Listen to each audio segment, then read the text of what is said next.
Alors, nous reprenons donc avec ce deuxième temps de l'après-midi, avec peut-être l'idée de faire un parallèle. Hein. Les gens heureux n'ont pas d'histoire, à ce qu'il paraît. Eh bien, c'est à peu près la même chose en droit des contrats, puisque les contrats heureux s'exécutent pleinement et on n'en parle plus. En revanche, les contrats malheureux, ceux qui ne s'exécutent pas comme prévu, ceux-là, eh bien, on peut entendre en parler pendant longtemps.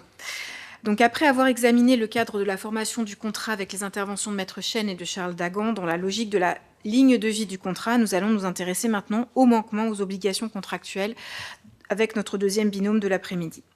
Donc Julie Courtois, eh bien c'est un euphémisme hein, de dire combien je suis heureuse de ta présence parmi nous aujourd'hui et que cet événement nous donne l'occasion de joindre l'utile pour vous les étudiants et l'agréable pour moi. Sans doute cela change un petit peu la donne. Tu es docteur en droit de cette université où tu as soutenu ta thèse en 2018 sous la direction du professeur Ferrand sur la règle de droit en Chine, d'un concept hybride à une application judiciaire pragmatique. Aujourd'hui, donc maîtresse de conférence à l'université Grenoble-Alpes, où tu enseignais la procédure civile et le droit comparé. Pendant 3 années, tu as dirigé le DU de droit asiatique de l'Institut de droit comparé et tu as pris une part active à la mobilité de nos étudiants en accompagnant leurs projets de mobilité et d'études au sein de nos universités partenaires en Asie. À ce jour, aujourd'hui en disponibilité, tu continues l'aventure en Californie, ou entre quelques activités sportives improbables et les liens d'amitié noués avec le petit écureuil qui visite régulièrement ton jardin, tu continues à affirmer ta passion pour l'étude du droit chinois et de publier sur ces thématiques. Professeur Chi, vous êtes actuellement professeur agrégé professeur agrégé de droit privé et titulaire d'un double doctorat en droit délivré l'un par l'université Paris 1 en 2005 et l'autre par l'université de Renmin de Chine à Pékin en 2006. Vous êtes aujourd'hui directeur du Centre de recherche sur les systèmes juridiques des pays francophones et directeur exécutif du Centre national de la recherche sur les droits civils et commerciaux. Vous avez fait partie du comité de rédaction du Code civil chinois en 2020 et vous êtes par ailleurs avocat et arbitre tant interne qu'international, puisque vous intervenez au sein de la commission d'arbitrage de Pékin, mais également à la Cour arbitrale internationale à Shenzhen. Vous êtes actuellement accueilli en tant que professeur invité au sein de l'Institut de droit comparé, où vous enseignez le module de droit des obligations chinois à nos étudiants du DU de droit asiatique. Et c'est un honneur pour nous de vous avoir à nos côtés aujourd'hui pour cette conférence. Une grande joie pour moi de vous accueillir à Lyon 3. Passionné de culture française, et je l'ai découvert il y a peu, fervent amateur d'opéra français. Les liens forts que vous tissez avec la France, votre deuxième pays, vous me l'avez dit, nous honorent. J'ai le plaisir de vous donner la parole pour une vingtaine de minutes sur la thématique de la résolution du contrat. Nous vous écoutons, professeur. Merci beaucoup, Madame la Présidente. Voilà, tout d'abord, voilà, je tiens à remercier vivement l'Institut de droit comparé Édouard Lambert et aussi voilà, son directrice, voilà, Madame le professeur Laurence Franco-Terminal. Voilà.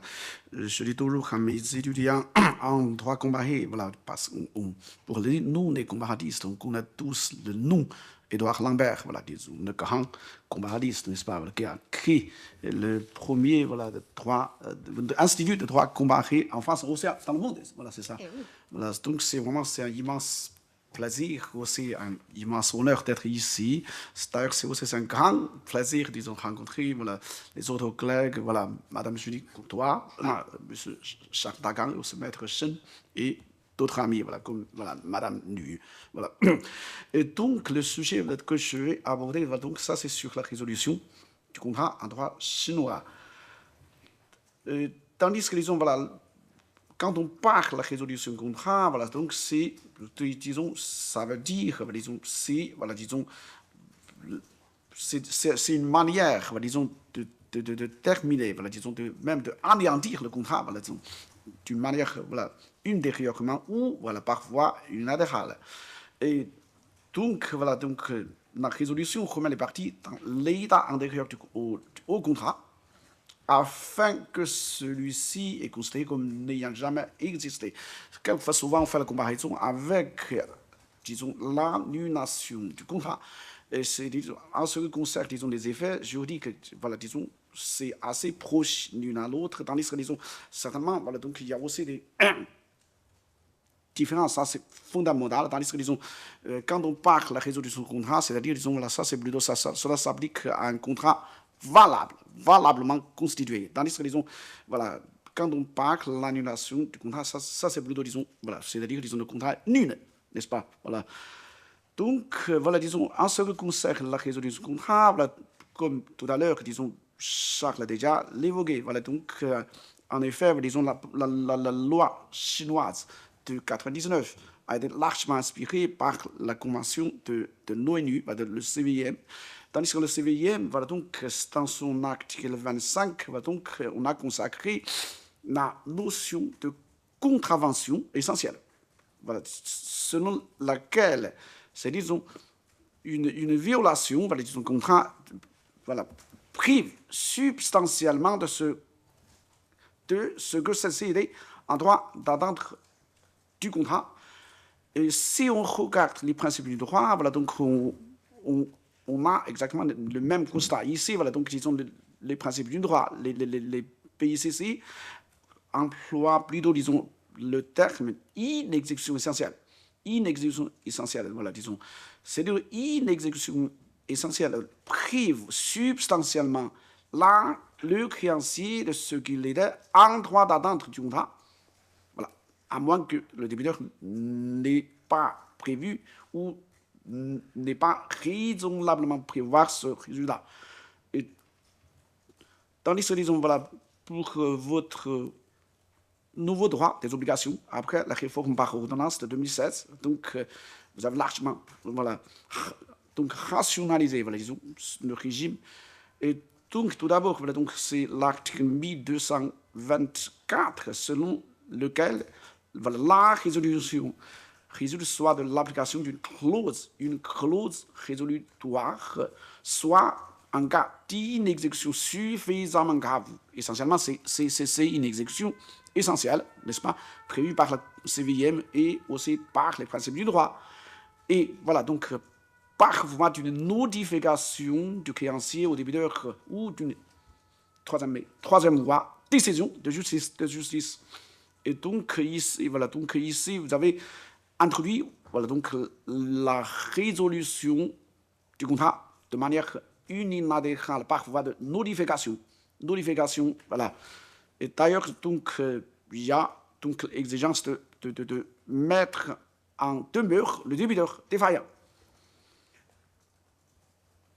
Et surtout, voilà, l'article 1227 du Code civil français prévoit que la résolution peut, en toute hypothèse, être demandée en justice. Pour le Code civil chinois, voilà, que se passe-t-il, disons? Et tout d'abord, voilà, donc c'est l'article 562 qui prévoit que le contrat peut être résolu, voilà, d'un commun accord, et ensuite les parties peuvent fixer les événements donnant naissance à un droit de résolution au profit d'une partie. Cette dernière peut résoudre le contrat en cas de survenance des dits événements. Et donc ici, voilà, donc c'est plutôt, disons, tout d'abord, c'est résolution par clause résolutoire, c'est ce qu'on appelle, disons, voilà, ex-ante. Donc ici, ça c'est plutôt a priori, voilà, ex-ante, et ou par négociation, c'est-à-dire, disons, a posteriori, n'est-ce pas? Voilà. Et ensuite, c'est la résolution unilatérale par notification. En effet, chez nous, voilà, donc, cela était déjà prévu par la loi de 99, donc plus avant que votre Code civil, n'est-ce pas? Voilà. Et donc, c'est l'article 563, voilà, selon lequel les parties peuvent résoudre le contrat dans les hypothèses suivantes. Tout d'abord, premièrement, lorsque la réalisation du but du contrat est rendue impossible à la suite d'un cas de force majeure. Et ensuite, lorsqu'une partie manifeste sa volonté de manière expresse ou travers ses comportements de ne pas exécuter ses obligations principales avant l'échéance. Avant l'échéance, c'est ce qu'on appelle la résolution du contrat par anticipation, c'est-à-dire avant l'échéance du terme, n'est-ce pas? Troisièmement, lorsque une exécution par le débiteur de ces obligations principales persiste à l'expiration d'un délai raisonnable à compter de la mise en demeure. Ici, voilà, donc ça c'est plutôt, disons, voilà, le régime, voilà, disons, inspiré par le droit français, voilà, la mise en demeure, n'est-ce pas? Et quatrièmement, lorsque la réalisation du but du contrat est rendue impossible à cause d'une exécution tardive, voilà, exécution tardive ou d'autres manquements contractuels. Ça peut être, disons, une modalité, voilà, disons, inexécution essentielle, voilà, disons, pas simplement, disons, exécution tardive ou d'autres manquements contractuels. Et cinquièmement, les autres cas prévus par la loi, ça c'est plutôt, disons, des dispositions du code assez particulières pour certains contrats typiques, d'accord, voilà, contrats nommés, voilà.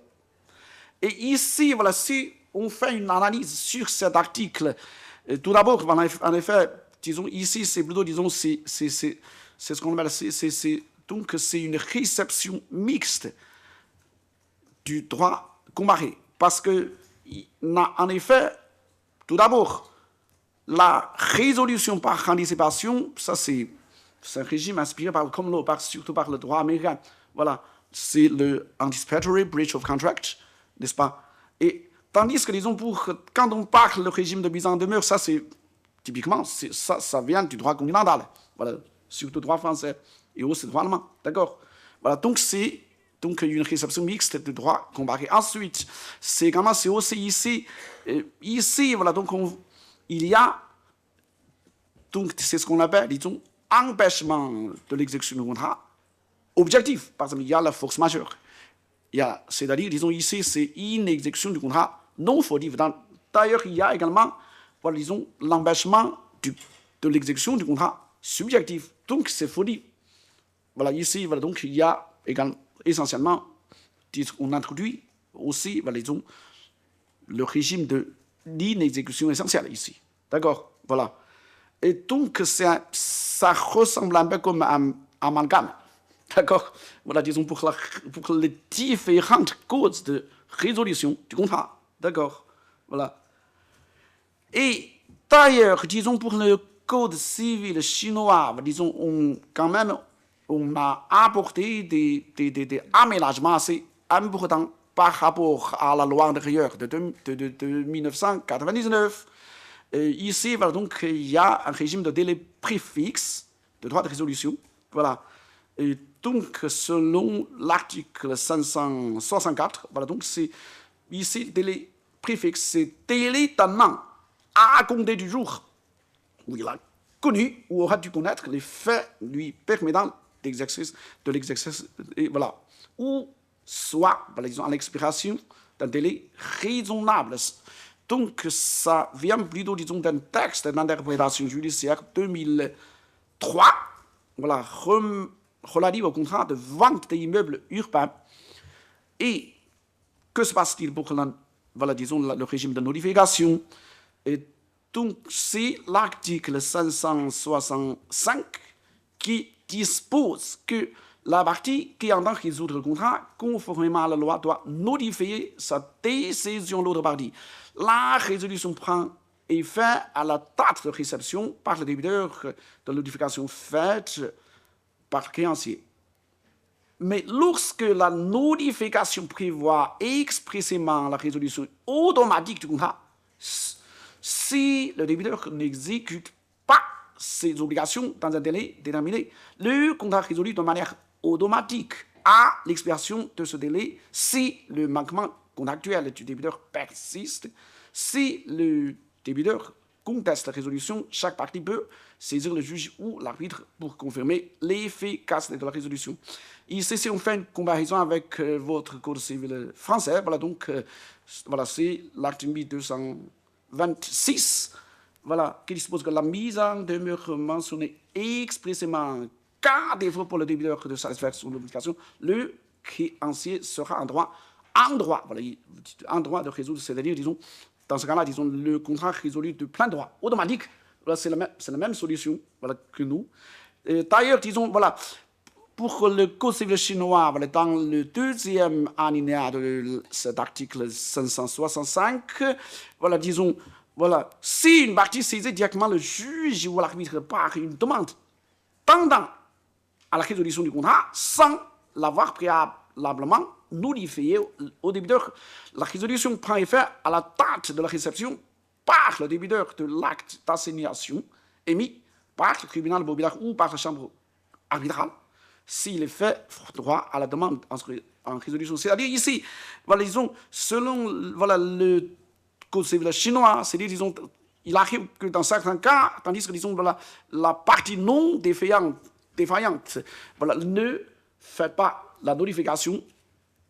Par contre, donc, il a agi directement, disons, en action en justice. Donc, il a demandé une justice voilà, auprès d'un tribunal. Et sans notification. Dans ce cas-là, voilà, donc, selon, disons, cet article 565, c'est-à-dire, disons, voilà, dans ce cas-là, voilà, disons, donc, la résolution prend effet à la date de réception par le débiteur de l'acte d'assignation. D'accord? Voilà. Et ensuite, la question épineuse sur l'effet de rétroactivité. Voilà, ça c'est voilà, les effets juridiques de la résolution, n'est-ce pas? Donc, dans votre nouveau droit des obligations, voilà, donc, c'est l'acte 1229. Je trouve que, disons, la formule est vraiment, c'est très bien faite, c'est joli. Voilà, le deuxième alinéa. Lorsque les prestations échangées ne pouvaient trouver leur utilité que par l'exécution complète du contrat résolu, les parties doivent restituer l'intégralité de ce qu'elles se sont procurées l'une à l'autre. Tandis que lorsque les prestations échangées ont trouvé leur utilité au fur et à mesure de l'exécution réciproque du contrat, il n'y a pas lieu à restitution pour la période antérieure à la dernière prestation n'ayant pas reçu sa contrepartie. Dans ce cas-là, la résolution est qualifiée comme résiliation. Et c'est pour les principes du droit, ici, voilà, disons, là, donc on fait une distinction entre restitution s'agissant de contrats à exécuter en une seule fois et aussi restitution s'agissant des contrats à long terme. Certainement, disons, cette question de rétroactivité, ça se suppose plutôt, disons, pour, voilà, disons, les contrats à long terme. Donc, ici, voilà, disons, selon le principe du droit, après résolution d'un contrat à long terme, la restitution ne peut avoir lieu que pour la période postérieure à la résolution, à condition que le contrat est divisible. Et donc, si on fait une recherche sur le droit chinois, c'est très proche de la position des principes du droit. Ici, voilà. En effet, donc c'est l'article 566 voilà, qui dispose que après la résolution, l'exécution prend fin voilà, pour la partie contrat non encore exécutée, s'agissant de ce qui a déjà exécuté. Les contrats peuvent, en considération de l'état d'exécution et de la nature du contrat, demander la remise en état antérieur à la conclusion du contrat ou d'autres mesures réparatrices. Ici, c'est plutôt, disons, ça, c'est plutôt, voilà, c'est ce qu'on appelle, voilà, disons, garantie des vices cachés. Voilà, c'est mécanisme un peu comme ça. Et ils sont en droit de demander des dommages en intérêts. Voilà, si le contrat est résolu à la suite d'une exécution, le titulaire de l'action en résolution peut engager la responsabilité contractuelle du débiteur défaillant. Voilà. Et donc, ici, en effet, disons, voilà, par rapport au droit français, en effet, le Code civil chinois donc, est assez imprécis, si vous voulez. Voilà, ici, parce que, disons, on carte, voilà, disons, la formulation de l'ancienne loi de 99, n'est-ce pas? Ici, voilà, sur ce point-là, disons, le Code civil chinois ne change pas, voilà, disons, la formulation, voilà, disons, de l'ancienne loi de 99. Voilà, ici, c'est toujours aussi en considération de l'état d'exécution et de la nature du contrat. Et en effet, voilà, donc, c'est plutôt, disons, donc, il appartient au tribunal, aux tribunaux, et aussi à la doctrine chinoise, disons, d'interpréter, voilà, disons, ces formulations. En effet, voilà, donc, ici, c'est-à-dire, disons, c'est assez proche de la position des principes du droit. Voilà, donc, c'est-à-dire, on fait la distinction entre les obligations divisibles et les obligations indivisibles. La résolution est sans rétroactivité pour les première, c'est-à-dire, disons, pour les obligations divisibles. Tandis qu'elle est rétroactive pour les dernières. Et donc, en effet, disons, finalement, la solution est assez proche aussi par rapport au droit français, n'est-ce pas? Voilà. Et voilà, ce qui est intéressant, c'est, disons, une grande innovation, mais c'était aussi une grande polémique, disons, du Code civil chinois. C'est son alinéa 2 de l'article 580. Ici, voilà, c'est la résolution judiciaire sur la demande plutôt de la partie défaillante. Voilà, ici, on a ajouté un deuxième alinéa. Moi, j'étais un des auteurs, disons, d'avoir proposé cette révision. Voilà.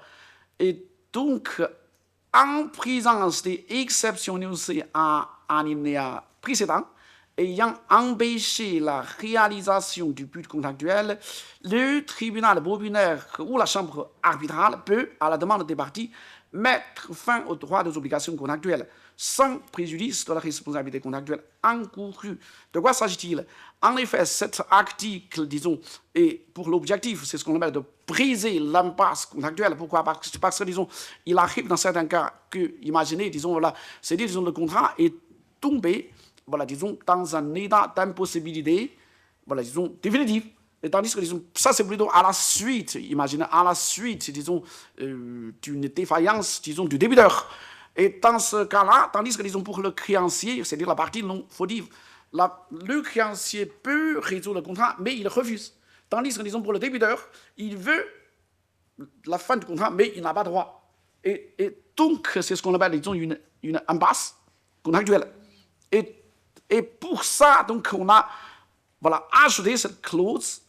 Et donc, la condition d'application, c'est l'impossibilité, voilà, subjective et permanente de l'exécution du contrat. Et d'ailleurs, il faut que ça soit sur la demande de la partie, c'est-à-dire, disons, le juge ne peut pas soulever d'office, certainement, n'est-ce pas? Voilà.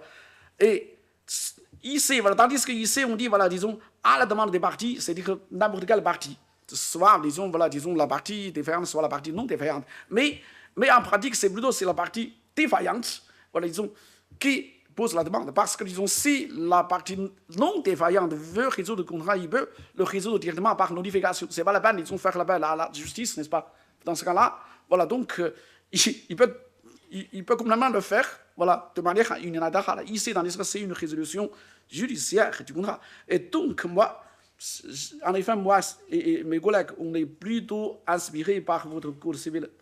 Voilà. Surtout, disons, c'est votre, disons, nouvel article 1227, n'est-ce pas? Voilà. Et donc, les effets, c'est quoi? C'est-à-dire, disons, la résolution du contrat par le juge. Voilà. C'est-à-dire, disons, là, le juge va se prononcer, voilà, va tout d'abord examiner. Voilà, examiner, voilà, disons, les faits, et ensuite, enfin, il peut prononcer la résolution du contrat, et également, donc, il peut, voilà, donc, demander la réparation des dommages et intérêts, disons, par la partie défaillante, n'est-ce pas? Bon, voilà, disons, à titre de conclusion, voilà, donc, voilà, plusieurs constats. Voilà, s'impose premièrement le régime de résolution du contrat dans le Code civil chinois de 2020 est essentiellement issu de la loi relative au contrat de 1999, voilà, qui est d'ailleurs largement inspirée par la convention, voilà, de ONU, voilà, de 1980. Ensuite, le Code civil chinois de 2020 a également abordé des aménagements à la suite d'expériences judiciaires, notamment sur le délai préfixe du droit de résolution, voilà, et également la contestation par l'autre partie et la résolution par assignation. Et troisièmement, voilà, inspiré par le nouveau droit français des obligations de 2007, voilà, notamment, disons, la résolution par voie judiciaire, le Code civil chinois a notamment introduit la résolution judiciaire sur la demande de la partie défaillante. Je vous remercie de votre attention.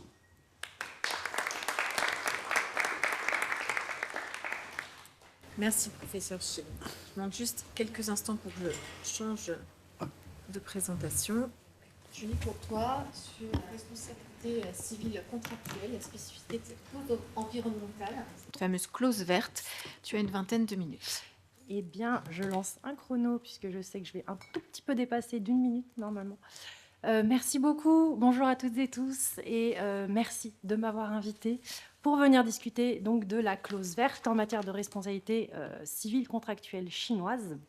Avant de commencer, je souhaiterais préciser que mon intervention est à la fois descriptive et analytique, puisqu'il s'agit de restituer tout en resituant ce qu'on appelle en droit chinois le principe vert, afin d'apprécier son impact plus généralement en droit des contrats. Mais pas seulement.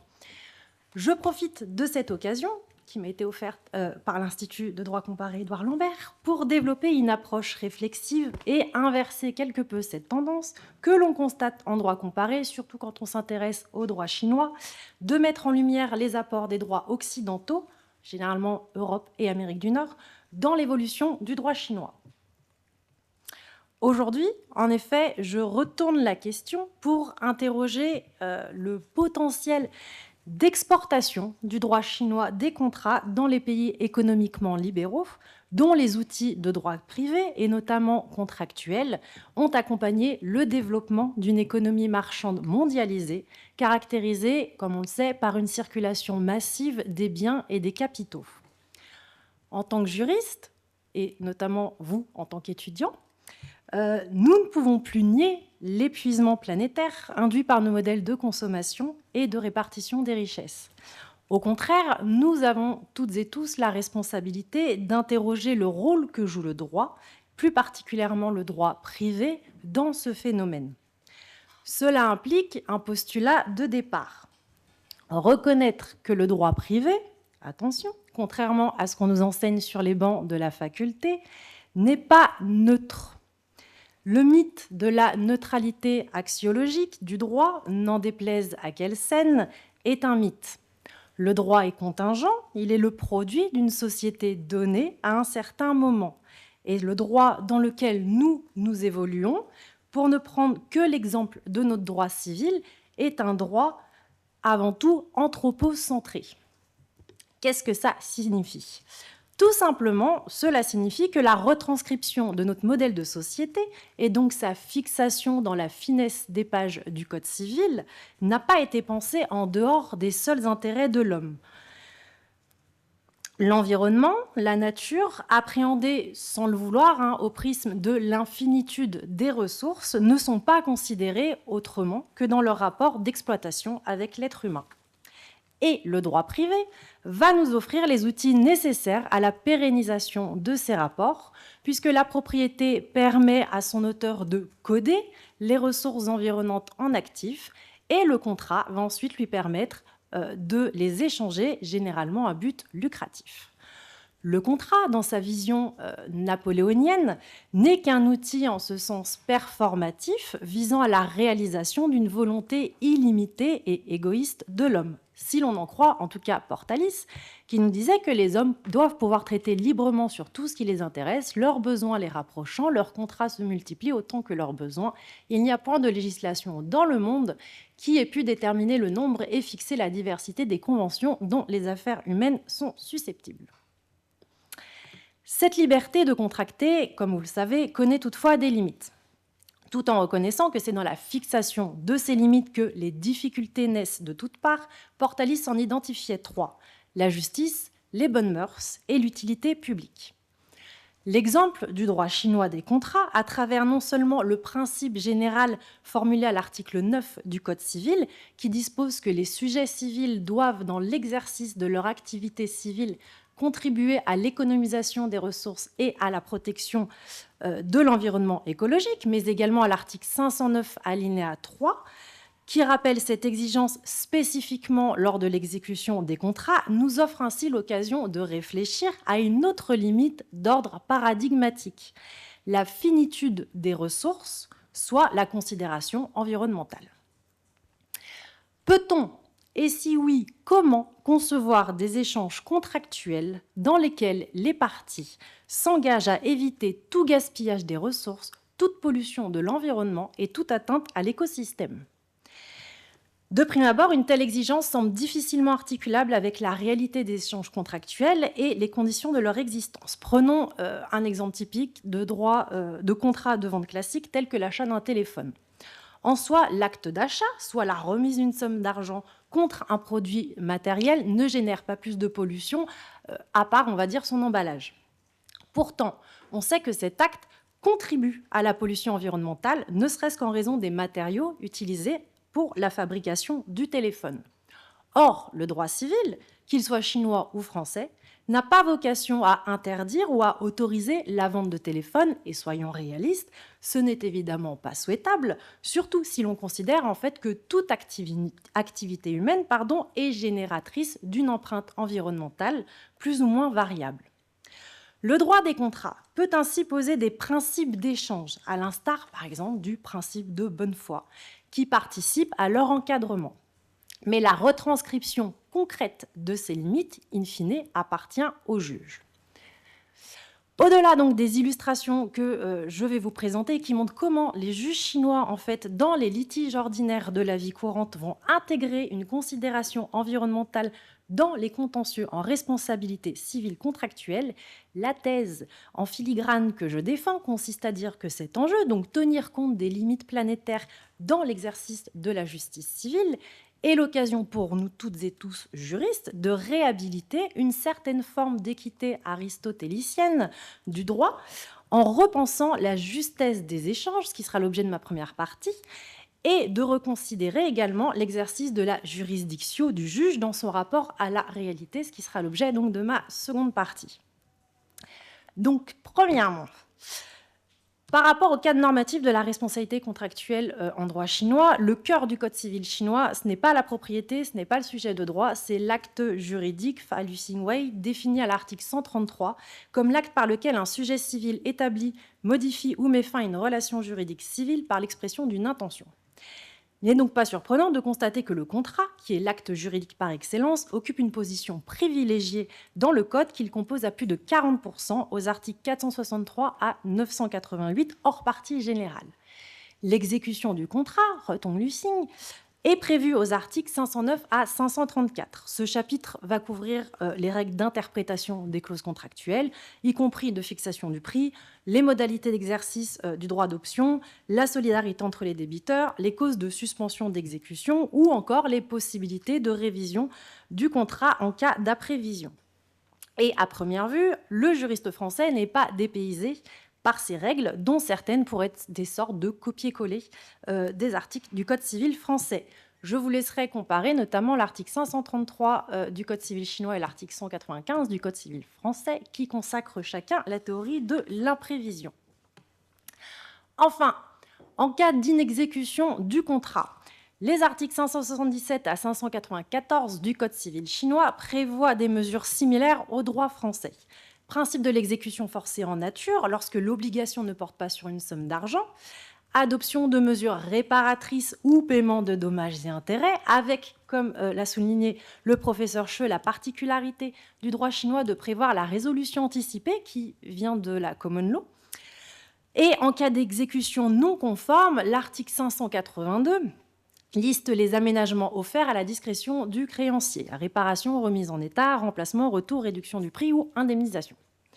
En résumé, le cadre de la responsabilité civile contractuelle en droit chinois est relativement similaire au droit français. Et il convient d'insister qu'à l'exception de l'article 509 alinéa 3, applicable en matière d'exécution du contrat, aucune disposition environnementale n'est spécifiquement prévue en droit chinois dans le régime de la responsabilité contractuelle. Pourtant, à partir d'un échantillon de décisions de justice de première instance que j'ai collectées, qui ont été rendues en matière civile sur l'année 2023, on constate que les juges chinois intègrent effectivement la considération environnementale dans leurs décisions de justice. Ce faisant, ils vont contribuer progressivement à alimenter une réflexion sur de nouvelles formes de justesse des échanges possibles à travers des interprétations audacieuses de l'exigence dite d'économiser les ressources. Alors, comment considérer l'environnement en responsabilité contractuelle ? Une première forme passe par une interprétation de laquelle on peut dégager un principe que j'appelle le principe d'usage optimal des ressources. Je vais vous donner des exemples pour que ce soit plus compréhensible. Au regard des décisions de justice civiles chinoises que j'ai étudiées, l'influence des articles 9, donc, qui sont dans la partie générale, c'est un principe général qui s'applique à l'intégralité du Code civil, et ou de l'article 509 alinéa 3, qui donc consacre ce principe vert, mais spécifiquement en matière d'exécution des contrats, va se retrouver principalement au moment où le juge statue sur une demande de restitution et ou de remise en état consécutive à une résolution ou une mauvaise exécution du contrat. Ces articles verts du Code civil chinois semblent ainsi habiliter le juge de la possibilité de tenir compte de l'impact environnemental au sens large au moment de statuer sur les conséquences de la rupture ou de la mauvaise exécution du contrat, et ce, nonobstant leur objet. En effet, il ne s'agit pas nécessairement de contrats portant explicitement sur une ressource naturelle telle qu'un terrain agricole ou un arbre, ou un service considéré comme écologique. Tout type de bien, voire de service, semble à première vue susceptible d'être concerné par le principe vert. Bien à la consommation, bien de production, immeubles bâtis, etc. Et à ce titre, si je m'osais à formuler une première tendance dans l'application du principe vert en matière civile, sans pour autant considérer, et j'insiste là-dessus, qu'il s'agit de la retranscription exacte du droit positif chinois, ce qu'on peut constater, c'est que lorsque des ressources naturelles entrent en jeu, c'est-à-dire des ressources qui seraient dotées d'une valeur écologique intrinsèque, l'accent est davantage mis sur leur protection, contrairement, on va dire, aux biens transformés, qui, eux, n'ont aucune utilité écologique, et dans ce cas, l'accent est davantage mis sur l'exigence de ne pas les gaspiller. Un premier exemple nous est donné dans le cadre d'une rupture de contrat de location de terrain qui avait servi à l'aménagement d'une activité d'aquaculture. Le juge chinois, qui statue sur une demande de remise en état du terrain et des bâtiments qui avaient été utilisés pour un élevage de tortues, interprète ensemble donc l'article 9 et l'article 509 alinéa 3 du Code civil chinois pour en dégager la règle comportementale selon laquelle le principe vert commande un usage optimal des ressources, en l'espèce donc des immeubles bâtis et des infrastructures afférentes, comme j'ai pu vous le mettre en jaune. Dans cette affaire, cet usage optimal des ressources, qui est donc déduit du principe vert, va commander de ne pas détruire les bâtiments et les infrastructures qui ont toujours une valeur d'usage. Dans un autre exemple, portant cette fois sur la responsabilité de l'acheteur d'une voiture d'occasion, tout simplement pour défaut du paiement de prix de vente. Un juge du tribunal populaire de Nanle, dans la province du Henan, prononce la résolution du contrat de vente et va prendre acte de la restitution du véhicule au vendeur. Cependant, il refuse d'ordonner la restitution en nature de la caméra embarquée qui avait été installée par l'acheteur dans la voiture. Elle avait été installée sur mesure et il refuse d'ordonner cette restitution au motif que son retrait ne serait pas conforme au principe d'économie des ressources. Et en ce sens, il va condamner donc le vendeur à indemniser l'acheteur, qui était à la base en défaut de paiement, du prix de la caméra. L'exigence d'économiser donc des ressources, qui commande un usage optimal, va inciter également le juge à privilégier le mode de réparation, on va dire, le moins polluant. Dans le domaine de l'exécution forcée, une autrice française, qui était d'ailleurs de Lyon 3 également, avait déjà suggéré l'idée d'une extension des pouvoirs accordés au juge pour décider du mode de réparation à privilégier dans l'intérêt environnemental, et indépendamment, j'insiste là-dessus, du seul critère économique.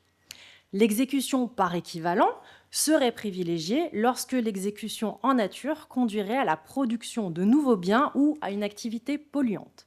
À l'inverse, l'exécution forcée en nature serait de mise si le bien peut être réparé ou que l'inexécution du contrat serait préjudiciable pour l'environnement. Actuellement, le Code civil chinois, comme le Code civil français, prévoit dans leur texte les exceptions à l'exécution en nature sollicitée par le créancier de l'obligation. Ainsi, l'exécution en nature ne peut être prononcée si celle-ci est impossible ou engendre un coût économique manifestement excessif. Or, si le juge français n'a pas encore intégré l'intérêt environnemental dans ce contrôle de proportionnalité, certains juges chinois, au visa de l'article 9 du Code civil, ont déjà franchi le pas en considérant, par exemple, que ce qui est fonctionnel n'a pas besoin d'être remplacé. Ce critère, et je mets des guillemets bien évidemment, a notamment été utilisé pour apprécier la qualité de l'exécution d'une obligation contractuelle, ainsi que pour délimiter le montant de l'indemnisation due pour mauvaise exécution du contrat.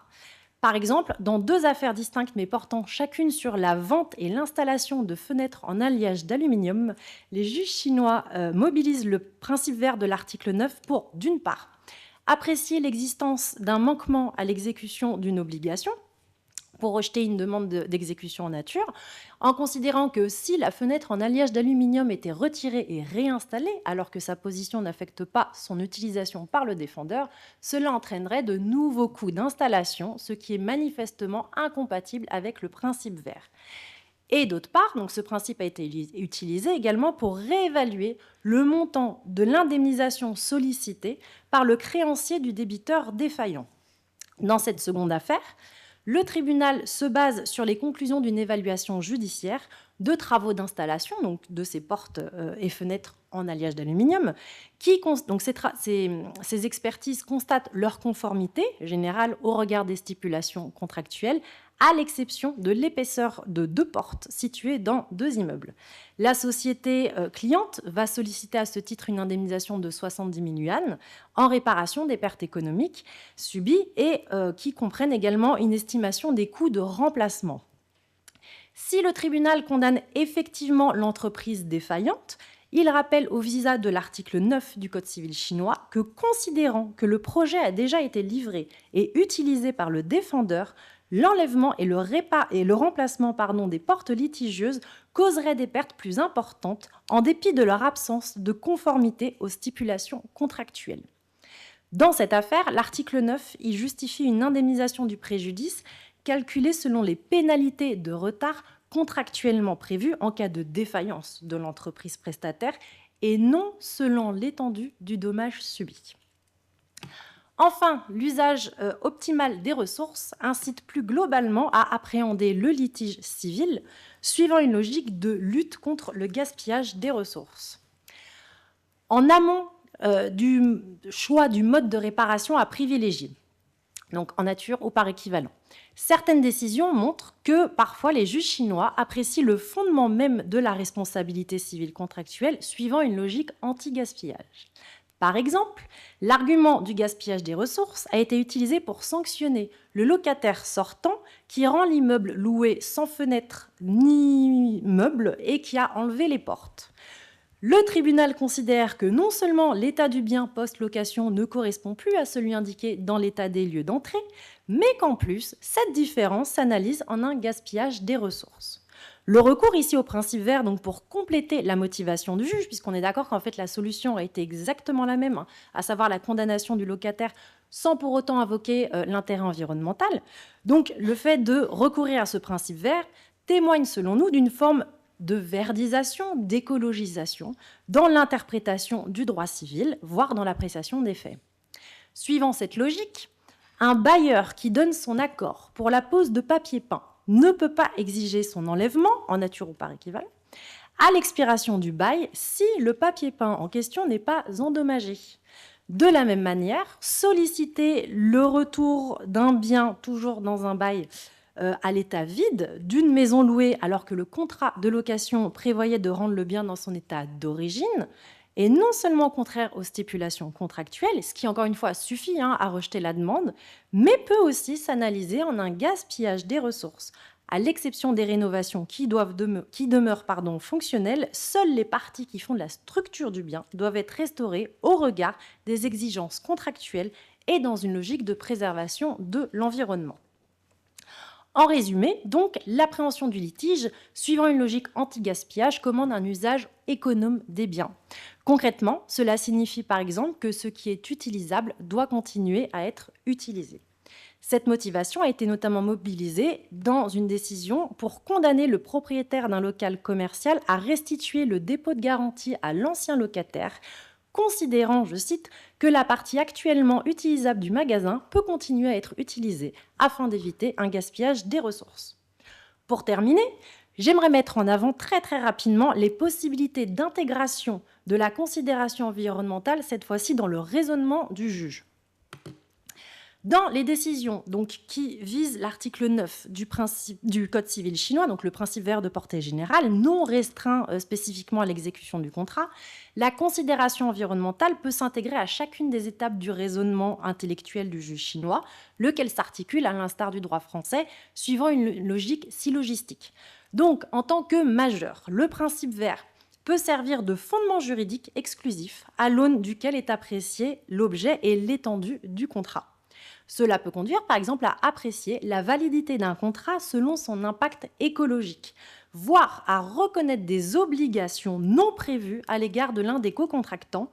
Ainsi en est-il, par exemple, des séries de décisions qui portent sur l'installation de bornes de recharge pour véhicules électriques, dans lesquelles les agences de services immobiliers sont quasiment systématiquement condamnées à consentir à leur installation en cas de litige avec des propriétaires donc, de véhicules électriques.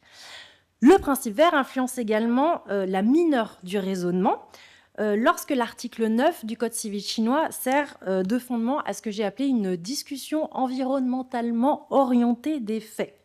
Une décision en particulier illustre cette étape dans laquelle le juge chinois, qui doit statuer sur l'assiette des restitutions consécutives à la rupture d'un bail rural, va intégrer la valeur écologique des arbres, indépendamment de leur valeur économique qui était nulle, dans cette assiette, sans en plus que ce n'ait été demandé par les parties. Il le fait d'office. Enfin, la dernière forme d'intégration de la dimension environnementale dans l'exercice du pouvoir juridictionnel du juge chinois se constate au niveau de la solution adoptée, soit de manière extrême, on va dire, en statuant en équité, c'est-à-dire lorsque la solution retenue ne correspond pas, ne résulte pas du syllogisme, ou de manière plus tempérée en aménageant les effets de sa décision au regard de son impact environnemental.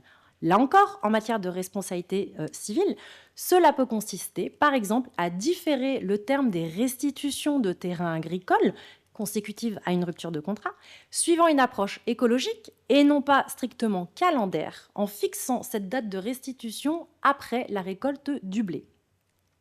En conclusion, concevoir la justice civile dans une logique environnementale revient plus simplement à repenser l'équilibre des rapports sociaux à partir du paradigme de la finitude des ressources. Les exemples que je vous ai cités montrent que la verdisation du droit des contrats, à travers son interprétation, ne remet pas en cause les fondements, les outils et les mécanismes du droit privé commun à la Chine et à la France. Et c'est en ce sens que l'exportabilité du principe vert en droit français pourrait être envisagée, puisque sans remettre en cause la loi, il suffirait, encore une fois j'utilise les guillemets, d'intégrer dans l'office du juge civil la considération environnementale. Le sérieux des pistes de réflexion soulevées jusqu'ici réside justement dans leur réalisme. Sans engager une révolution frontale, elles conduisent à repenser progressivement les manières dont l'être humain s'approprie les ressources, échange avec autrui et appréhende les biens. Peut-on pour autant s'en contenter ? À quoi ressemblerait un droit privé dit désanthropocentré, à supposer que cette expression ne soit pas un oxymore ? Je vous remercie.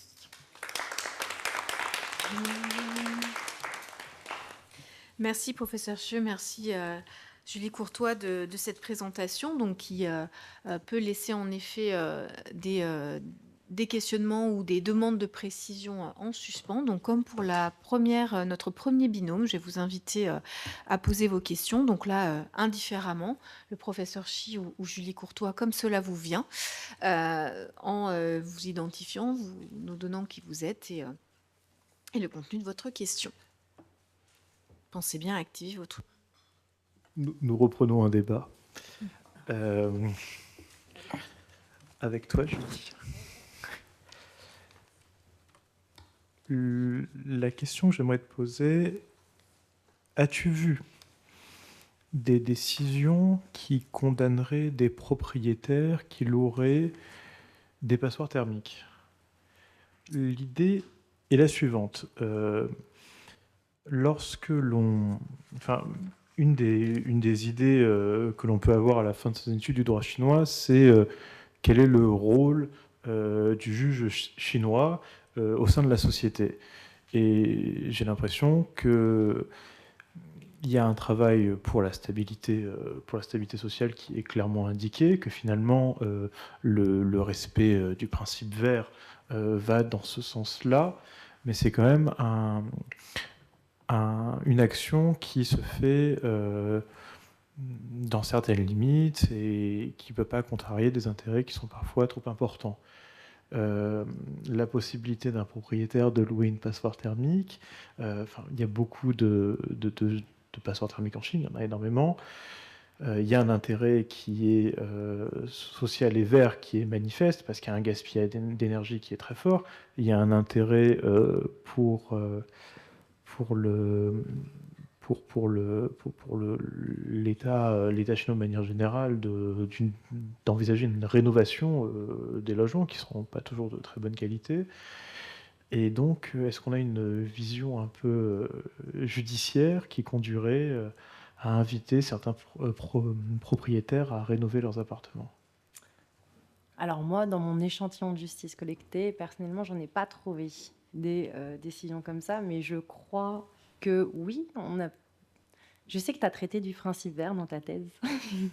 Je me rappelle, tu as parlé aussi des bornes de recharge électrique. Il y a la passoire thermique également, non? Il n'y a pas la passoire... Ok. Bah, j'en ai pas vu, mais je pense qu'en fait, oui, si on suit cette logique de verdisation, d'interprétation, oui, ça peut tout à fait rentrer. Après, en plus de ça, il n'y a pas que l'intérêt environnemental, il y a également l'intérêt, on va dire, du droit, par exemple, à la dignité humaine ou justement aux conditions d'habitat. Donc, je pense que ça s'intégrerait totalement dans ce genre de contentieux, à mon avis. Merci. On attend encore quelques années avant de reprendre la discussion. Okay. D'autres questions? Moi, j'avais une curiosité parce qu'on a souvent l'image, on nous le dit dans le droit chinois, d'une influence de la pensée confucéenne qui veut que l'on recherche avant tout l'harmonie avant le conflit.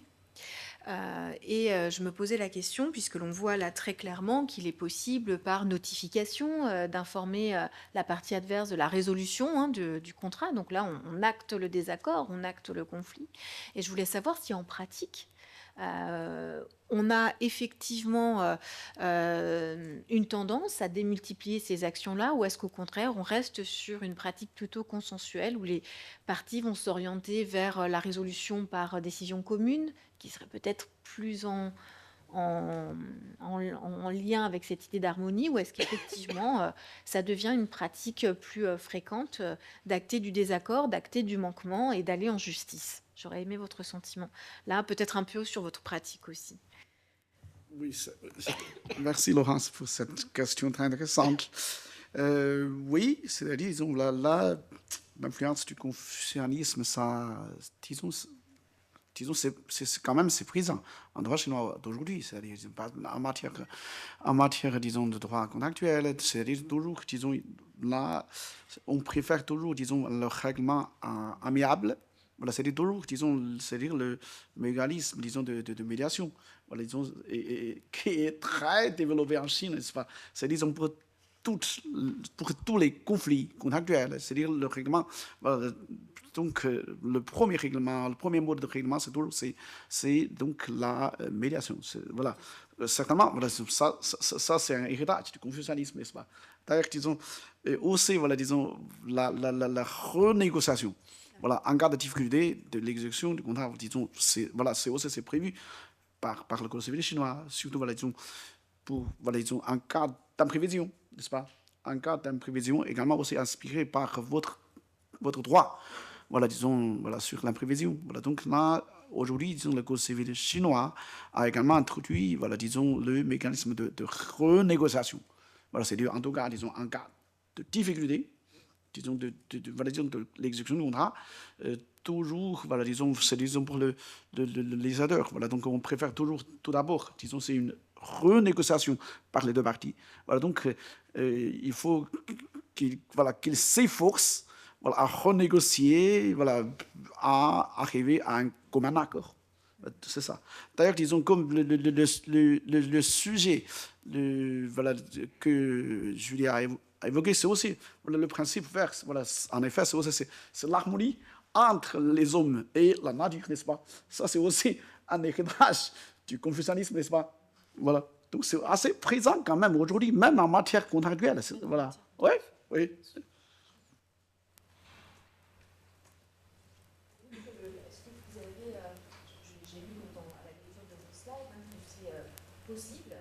c'est possible d'obtenir l'exécution forcée. Pour moi, c'est justement tout à fait marquant d'une rupture. Enfin, on va forcer l'autre, on va forcer la partie adverse à exécuter ses obligations. Est-ce qu'en pratique, les juges ordonnent vraiment l'exécution forcée? Oui. Oui, Ouais. Ok. oui, ça, c'est souvent. Souvent. Ok. Assez souvent parce que voilà, c'est voilà, donc en effet, voilà, disons, c'est une forme de responsabilité contractuelle qui est appliquée assez souvent par le juge. C'est-à-dire, disons, voilà, certainement, il y a certaines conditions d'application. Il faut que, disons, c'est-à-dire, disons, voilà, l'exécution soit possible, D'accord. n'est-ce pas? L'exécution, surtout l'exécution en madure, ça soit possible. Et dans ce cas-là, disons, sur la demande de la partie voilà, non défaillante, voilà, le tribunal peut, voilà, disons, voilà, disons, statuer voilà, disons, en faveur disons, de l'exécution du contrat. Voilà. Et ça, c'est à la demande. Cette exécution forcée, elle est à ce moment-là à la demande des parties ou le juge dispose vraiment d'un pouvoir d'appréciation pour privilégier un autre mode de réparation? Chez nous, c'est Dommage-intérêt. voilà, plutôt sur la demande de la partie, Ok. voilà, de la partie non défaillante. Tandis que disons, le juge ne peut de l'appliquer d'office. Le juge ne peut pas l'appliquer Non, non, d'office. non, non. D'accord. Très bien. Est-ce qu'il y aurait quelques courageuses ou courageuses, aventuriers, aventurières, qui souhaiteraient intervenir, faire une remarque ou demander une précision sur une des interventions que nous avons eues dans le cadre de ce deuxième binôme? Alors, l'avant-dernier à gauche, voilà. Ce que vient de dire professeur Chu, parce qu'en fait, je pense qu'on a, d'une part, on a une déjudiciarisation actuelle en Chine comme en France. L'idée, c'est de désengorger les tribunaux, notamment pour distinguer entre les affaires complexes et les affaires simples à traiter, dans l'objectif d'accroître l'efficacité judiciaire. D'autre part, puisque j'avais travaillé un peu en l'histoire du droit en Chine, on a remarqué aussi que ça fait plusieurs dizaines d'années que le gouvernement encourage les peuples à défendre leurs intérêts, leurs droits devant les tribunaux. Donc, il y a les deux tendances actuelles qui coïncident, qui coïncident. Donc une invitation à aller jusque devant les juridictions pour se défendre. Tout à fait. Donc il y a les deux côtés qui ne sont pas paradoxales. Par contre, ça se complémente. Oui. Tout à fait complémentaire. Et peut-être dernière question sur cette clause verte, et je me questionnais de l'avenir des éventuelles sanctions à une remise en état. Quand on a très souvent des situations d'empiètement ou en effet de destruction, très souvent le juge va avoir tendance à ordonner, en tout cas en France, la remise en état. Et avec un coût qui peut être en effet supplémentaire. Donc du coup, est-ce qu'on pourrait imaginer que ce type de sanction civile ne puisse plus vraiment avoir d'efficacité compte tenu de l'influence de la clause verte ou non, c'est illusoire de penser qu'on arrêtera de remettre les choses en l'état si... Je pense qu'à chaque fois, ce sera une question de contrôle de proportionnalité. Et justement, tu as parlé des empiètements de propriété. Et la troisième chambre civile de la Cour de cassation est très stricte. Parce que là, on n'est pas dans le droit des contrats, mais on est dans le droit de la propriété. Et en France, le droit de la propriété, on en a fait une interprétation comme étant une volonté souveraine et absolutiste où le propriétaire peut faire tout ce qu'il veut sur son fonds. Et un empiètement de quelques dizaines de centimètres sur son fonds peut conduire à la destruction intégrale de l'immeuble d'à côté. D'un point de vue écologique, c'est une aberration. En Chine, de ce que j'ai pu constater, encore une fois, j'insiste, dans ces décisions de première instance, j'ai pas, à ma connaissance, j'ai pas encore eu de décision venant de la Cour suprême, enfin d'interprétation de la Cour suprême, mais en Chine, clairement, non, un tel conflit conduirait, je sais pas moi, une indemnisation sans doute par équivalent, en disant bah voilà, il y a un empiètement sur le terrain d'autrui, on indemnise, mais par contre, on prononce pas la démolition. C'est pas possible. Enfin, je pense. Hein, après, je veux pas me. Ça, Oui, allez-y. Et moi, j'ajoute quelques mots. En effet, là, moi, je dirais, j'ai une mémoire actuelle, disons, sur l'application du principe vert, voilà, disons, surtout en matière contractuelle, voilà, donc rédigé par disons, à de mes étudiants. Et donc, on a fait des recherches sur des cas jurisprudentiels en Chine plutôt, voilà, c'est-à-dire ça existe, c'est-à-dire ça arrive que quelquefois, c'est-à-dire disons, imaginez la partie non défaillante demande donc une résolution du contrat, tandis que sa demande est écartée par le juge en raison, voilà, disons, d'un éventuel gaspillage des ressources. Ça, c'est intéressant. Ça, c'est intéressant. Et également aussi, quelquefois, c'est-à-dire, disons, c'est-à-dire, disons, la restitution, c'est-à-dire après la résolution, quelquefois, ça peut être aussi écarté par le tribunal. Voilà, toujours un principe voilà, en raison de principe vert. Et donc, c'est ce que je veux dire, voilà, disons, par rapport à ajouter. Voilà, en effet, le principe vert, même, voilà, disons, en matière contractuelle, ce n'est pas seulement, disons, un principe symbolique. C'est-à-dire qu'il quand même, il y a des conséquences normatives, vous voyez. Voilà, ça c'est intéressant. Voilà. Oui, parce que si en effet il n'y a pas de résolution ou pas de restitution à la suite d'une résolution, ça change considérablement l'équilibre de la relation contractuelle, dès lors qu'alors en effet elle est déséquilibrée, elle est rompue puisqu'il y a un manquement à l'obligation contractuelle. On va voir qu'on ne va pas aller jusqu'au bout de la logique de restitution, donc ça impacte en effet très très directement le droit des parties en question. Et dans ce cas-là, c'est des dommages et intérêts, c'est quoi? Qu'est-ce qui vient compenser? Voilà, dans ce cas-là, voilà, disons, voilà, c'est-à-dire la demande de résolution est écartée, tandis que voilà, dans ce cas-là, on est obligé plutôt, disons, faire appel au mécanisme de dommages et intérêts. D'accord? Voilà. C'est-à-dire, le juge dit au créancier, la partie non défaillante, vous n'avez pas le droit de demander la résolution, ou la restitution du contrat. Voilà, dans ce cas-là, donc, vous n'avez que le droit de demander le dommage et intérêts. Surtout, c'est intéressant. Voilà, je trouve une jurisprudence, voilà, dans un litige relatif à un contrat de rénovation, bien que la marque de la porte de placard en verre, voilà, disons, est incorrecte, tandis que, disons, celle-ci, c'est-à-dire, disons, le débiteur ayant des, voilà, disons, tandis que, disons, c'est-à-dire, le produit a été fabriqué sur mesure. Dans ce cas-là, donc, le tribunal a ordonné, disons, une exécution du contrat. Voilà. Conforme? Oui. Oui. Ok. C'est intéressant, oui. Mais si je peux ajouter, enfin moi je trouve que c'est vraiment une révolution. Là peut-être que ça vous parle pas quand je vous parle de porte d'alliage en aluminium, mais vraiment de pouvoir voir qu'un juge s'intègre dans un rapport contractuel où normalement vous avez appris que le contrat a force de loi entre les parties. En France, le juge ne peut pas venir modifier les termes d'un contrat, c'est pas possible. Il n'y a que les parties qui peuvent le faire puisque le contrat repose sur leur volonté. Voir qu'en fait un juge va dire bah non, on va venir relativiser un petit peu l'effet du contrat parce que ce contrat ne peut pas juste tenir compte de vos deux intérêts. Ce contrat s'inscrit dans un cadre plus large, à savoir notre environnement, notre planète. Donc à partir de là, ces contrats doivent contribuer un minimum à une préservation environnementale. Et donc voilà, c'est peut-être pas aussi révolutionnaire qu'on pourrait imaginer, puisque c'est des contrats, des contentieux de droit civil de la vie ordinaire, mais en fait, c'est une première porte d'interprétation qui conduit à la verdisation des rapports sociaux. Et je pense que si on continue là-dessus, avec un assouplissement, mais ça va conduire à une révolution juridique, parce qu'en fait, on va être obligé de devoir assouplir, je pense, la manière dont on applique les règles de droit telles qu'on les conçoit, en tout cas aujourd'hui. Donc on va tous avoir des portes de guingois, des fenêtres qui ferment mal. C'est-à-dire qu'il faut qu'on apprenne à se mais on aura contenter, des dommages et voilà. intérêts.